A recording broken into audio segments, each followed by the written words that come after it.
The fourth track on the album is the title track, The Darkest Horizon, and this was one of the first songs written, and it really set the tone for the rest of the album and started to help me create a vision for what this album was going to be. So I wrote the chord structure first, the chorus, and I got this sort of soaring, like this, I actually had the mental image of a horizon, and that's kind of where this started. So I was like, okay, this looks like looking at a horizon, looking at endless possibility. Like, who knows what you'll see when you get to that horizon. And then next I came up with the verse riff, and that was the dark part.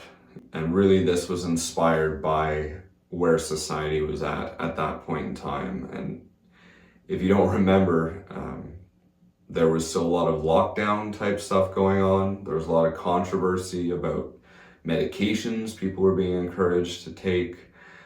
There was controversy about the lockdowns and if they were correct, if they should end, if they shouldn't. There was a war going on with Russia and Ukraine.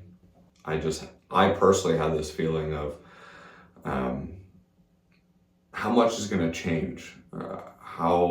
How dark is this going to get, and what is life going to look like when we finally get to the other side of this?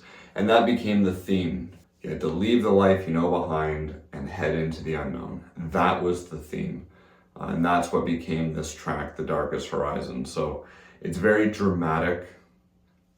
There's a lot of, I try to use some synth overtones and stuff that made it sound a little bit more open and a little unresolved, and that's the title track.